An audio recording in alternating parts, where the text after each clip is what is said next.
అవనిని collector గారు అందరి ముందు మెచ్చుకోవడం చూసి ఇక పల్లవి శ్రేయలకైతే కడుపు మండిపోతుందనమాట. ఇక ఆ సీన్ చూసి తట్టుకోలేక పక్కకైతే వచ్చేస్తారు. ఇక వాళ్ళిద్దరిని గమనించే కమల అయితే పల్లవినైతే, చూసావా మా వదినని కలెక్టర్ గారు ఎలా మెచ్చుకుంటున్నారో, నీ బతుకి ఎప్పుడైనా ఎవరైనా అలా పొగిడారా అని చెప్పేసి పరువు తీస్తాడనమాట. ఎవరో ఎందుకు, నువ్వే పొగిడావు కదా, మీ అన్న వదిలిని కలుపుతున్నా అని చెప్పేసి చెప్పగానే ఎత్తుకొని మరీ తిప్పేశావుగా అని చెప్పేసి పల్లవి అయితే అంటూ ఉంటుందన్నమాట. అవును నిజమే, కలుపుదామనుకుంటే అలా ఎత్తుకొని తిప్పుతా, కానీ విడదీద్దామనుకుంటే కాలు కిందేసి తొక్కుతా, జాగ్రత్త అని చెప్పేసి వార్నింగ్ అయితే ఇస్తాడనమాట. ఇక ఇంతలో పార్వతి అయితే అక్కడికి వస్తుంది. చాలు చాలులే పెద్ద మొగడు అని, అయినా మీ వదిన స్పీచ్లు వినడానికి మేమే ఇక్కడికి రాలేదు, పదండి వెళ్దాం అని చెప్పేసి అంటూ ఉంటుందన్నమాట. ఇంతలో పార్వతి మేడం, మీరు చూడాల్సిన సీన్ ఇంకొకటి ఉంది, అది కూడా చూసి వెళ్ళండి అని చెప్పేసి రాజేంద్ర ప్రసాద్ అయితే అక్కడికైతే వస్తాడనమాట. మళ్ళీ ఈ ఫిట్టింగ్ ఏంటబ్బా అని చెప్పేసి పల్లవి అయితే షాక్ అయిపోతుంది. ఇక రాజేంద్ర ప్రసాద్ అయితే స్టేజ్ మీదకి వెళ్ళి, నమస్తే కలెక్టర్ గారు, నేను ఆరాధ్య వాళ్ళ తాతయ్యని, మీ అనుమతితో ఒక విషయం అనౌన్స్ చేయాలని అనుకుంటున్నానని చెప్పేసి అంటాడనమాట. ఇక కలెక్టర్ గారు సరేనండి అని చెప్పేసి అనగానే, నా మనవరాలు ఈ స్కూల్లో చదువుతుంది కాబట్టి ఈ పాఠశాలకి ఒక 10 లక్షలు విరాళం ఇవ్వాలనుకుంటున్నానని చెప్పేసి అందరికి ఒక్కసారిగా షాక్ అయితే ఇస్తాడనమాట. ఇక ఆ మాట వినగానే పార్వతి, అక్షయ్, పల్లవి, శ్రేయాల ఒక్కసారిగా షాక్ అయిపోతారు. అక్షయ్, చెక్ బుక్ నీ కార్లో ఉంటుంది, పట్టుకురా, కంపెనీ చైర్మన్గా నేను సంతకం చేస్తా అని చెప్పేసి రాజేంద్ర ప్రసాద్ అయితే అంటాడు.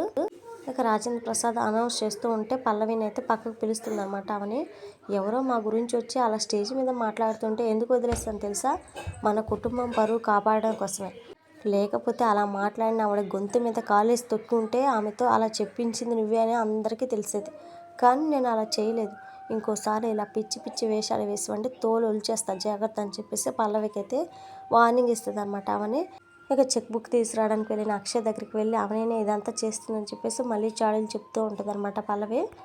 ఇక అక్షయ్ చెక్ బుక్ తీసుకురాగానే అవనేని స్టేజ్ మీదకి పిలుస్తాడు రాజేంద్ర ప్రసాద్. ఈ చెక్ నువ్వే ప్రిన్సిపల్ గారికి ఇవ్వమ్మా అని చెప్పేసి అంటాడనమాట. కదా చూసి పల్లవి వాళ్ళ బ్యాచ్ అంతా చాలా కోపంతో రగిలిపోతూ ఉంటారనమాట. అయితే అవని మాత్రం, ఇది నా చేతుల మీదుగా ఇవ్వడం కాదు, అందరి మంచి కోరే పెద్దవాళ్ళ చేతుల మీదుగా ఇవ్వాలి, కనుక మా మామయ్య అత్తయ్య ఈ చెక్ ఇస్తే బాగుంటుంది అని చెప్పేసి అవని అయితే అంటదనమాట. ఇక పార్వతి, రాజేంద్ర ప్రసాద్ వచ్చేసి ఆ చెక్కుని అయితే ప్రిన్సిపల్కి అయితే ఇస్తారు. అయినా ఈ ముసలోడు ఇంట్లో నుంచి వెళ్ళిపోయినా కానీ ఫైనాన్షియల్ పవర్స్ అన్నీ విడి చేతుల్లోనే ఉన్నాయి, ఇవి కూడా కట్ చేయించాలని చెప్పేసి పల్లవి అయితే తిట్టుకుంటూ ఉంటుందన్నమాట. ఇక అక్షయ్ అయితే స్కూల్ నుంచి బయలుదేరబోతాడని ఇంతలో నాన్న అని చెప్పేసి ఆరాధ్య అయితే పిలుస్తూ ఉంటుందన్నమాట. నాన్న, నువ్వు అమ్మ కలిసి స్కూల్కి వచ్చినందుకు నాకు చాలా హ్యాపీగా ఉంది, మా ఫ్రెండ్స్ కూడా చాలా సంతోషపడ్డారు, వచ్చినందుకు చాలా థ్యాంక్స్ నాన్న అని చెప్పేసి అంటూ ఉంటుందన్నమాట. నీకోసం ఏమైనా చేస్తానమ్మా అని చెప్పేసి అక్షయ్ అయితే అంటాడు. అయితే అమ్మతో కలిసి ఉండు నాన్న, నా కోసం ఏమైనా చేస్తానా అన్నావుగా అని చెప్పేసి ఆరాధ్య అయితే అంటుందన్నమాట. ఏమైనా అంటే నా చేతిలో ఉన్నవి అని అర్థం, నువ్వు అడిగింది నా చేతిలో లేదమ్మా అని చెప్పేసి అంటాడు అక్షయ్. ఇక ఎంతలో రా ఆరాధ్య ఇంటికి వెళ్దాం అని చెప్పేసి రాజేంద్ర ప్రసాద్ అయితే పిలుస్తాడు. లేదు తాతయ్య, నేను ఈరోజు నాన్నతో వెళ్తానని చెప్పేసి ఆరాధ్య అయితే అంటదనమాట. ఆ మాట వినగానే అక్షయ్ అయితే చాలా హ్యాపీగా ఫీల్ అయిపోతాడు. ఇక పార్వతి అయితే, అక్కడ ఉన్న అన్ని సౌకర్యాలతో పెరిగిన నా మనవరాలు నీ దగ్గర ఉండలేకపోయింది, అందుకే 2 రోజులకే మాతో వస్తానని చెప్పిందని చెప్పేసి అంటూ ఉంటుందన్నమాట. అయినా ఆరాధ్యకి ఏం కావాలన్నా మేము ఇవ్వగలం, కనుక నీ కూతురి మీద నువ్వు ఆశలు వదులుకుంటే మంచిదని చెప్పేసి పల్లవి కూడా అంటుందన్నమాట. దీనికి సర్లే కానీ నా కూతురిని జాగ్రత్తగా చూసుకోండి, తనకి ఏమైనా ఇబ్బంది వస్తే ఊరుకునేది లేదని చెప్పేసి అవని అయితే అంటదనమాట. ఇక రాజేంద్ర ప్రసాద్ అవని ఆటోలో ఇంటికి అయితే వెళ్ళిపోతారు. ఇక ఆరాధ్యని అలా అక్షయ్తో పంపించడం నాకు ఏమాత్రం నచ్చలేదమ్మా, నువ్వు వద్దు అని చెప్పి ఉండాల్సిందని చెప్పేసి రాజేంద్ర ప్రసాద్ అయితే అంటాడనమాట. అసలు ఆ ఆరాధ్యని వాళ్ళ నాన్న దగ్గర పంపించింది నేను మావయ్య అని చెప్పేసి ఇక రాజేంద్ర ప్రసాద్కి అయితే అవని షాక్ ఇస్తుంది అనమాట. ఆరాధ్య నా దగ్గర ఉంటుందని ఆయనకి నాపై కోపం, ద్వేషం ఎక్కువైపోయాయి, నా దగ్గర ఓడిపోయాననే భావనతో ఆయన ఉంటున్నారు, అది నాకు నచ్చడం లేదు, అందుకే మీ నాన్న దగ్గరికి వెళ్ళమ్మా అని చెప్పేసి ఆరాధ్యకి ఇంట్లో నేనే చెప్పాను మావయ్య అని చెప్పేసి అవని అయితే చెప్తుందనమాట. నువ్వు అర్థం చేసుకున్నట్లు వాడు కూడా చేసుకుంటే బాగుండేదమ్మా అని చెప్పేసి రాజేంద్ర ప్రసాద్ అయితే అంటాడు. తర్వాత సీన్లో ఇక అవని వాళ్ళ ఇంట్లో భరత్ అయితే వంట చేస్తూ ఉంటాడనమాట.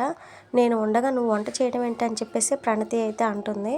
అక్క, అంకుల్ స్కూల్కి వెళ్ళారు, పిన్ని, బాబాయిలు బయటికి వెళ్ళారు, వాళ్ళంతా వచ్చేలోపు వంట చేస్తే బాగుంటుంది కదా అని మొదలుపెట్టాను, నాకు వంట బాగా వచ్చు అని చెప్పేసి భరత్ అయితే అంటాడనమాట. అయినా కానీ నేను ఉన్నాను కదా, నేను చేస్తా అని చెప్పేసి ప్రణతి అయితే అంటుంది. లేదు అని చెప్పేసి భరత్ అయితే అంటాడు. చివరికి సరే ఇద్దరు కలిసి చేద్దాం అని చెప్పేసి డిసైడ్ అవుతారనమాట. ఇద్దరు సరదాగా మాట్లాడుకుంటూ కూరగాయలు కట్ చేస్తూ ఉంటారు. ఇక ఇంతలోనే ప్రణతి వేలైతే కట్ అయిపోతుంది అనమాట. ఇక అది చూసి భారతి వెంటనే వచ్చి ప్రణతి వేలైతే నోట్లో పెట్టుకుంటాడు. ఇక అది చూసి ప్రణతి ఒక్కసారిగా షాక్ అయిపోతుంది అనమాట. ఇద్దరు కాసేపు కళ్ళలో కళ్ళు పెట్టుకుని చూసుకుంటూ ఉంటారు. అయితే అప్పటికే ఇంట్లోకి వచ్చిన ఆమెని దూరం నుంచి ఇదంతా చూస్తూ ఉంటుంది అనమాట. నా వేలు నువ్వు నోట్లో పెట్టుకున్నావేంటి అని చెప్పేసి ప్రణతి అయితే అడుగుతుంది. ఇలా వేలు కట్ అయినప్పుడు నోట్లో పెట్టుకుంటే రక్తం కారడం ఆగుతుంది, అందుకే ఇలా చేశా అని చెప్పేసి భారత్ అయితే అంటాడనమాట. ఇక వెంటనే వంటగదిలోకి వెళ్ళి పసుపు తీసుకొచ్చి రాస్తాడు.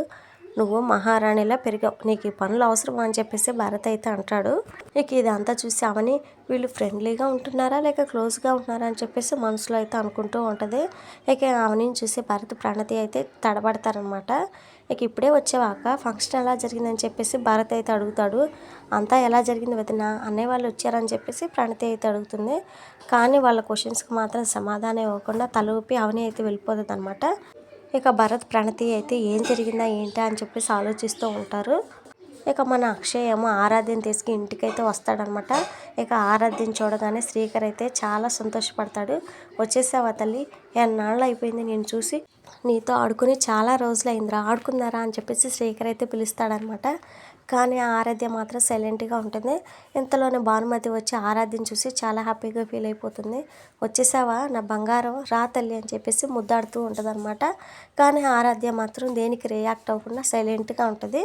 ఇది ఫ్రెండ్స్ మరి ఇవాళ వీడియో. మరి నెక్స్ట్ ఏం జరగబోతుంది ఏంటి అనేది తెలుసుకోవాలనుకుంటే తప్పకుండా మన ఛానల్ని సబ్స్క్రైబ్ చేసుకుని సపోర్ట్ చేయండి.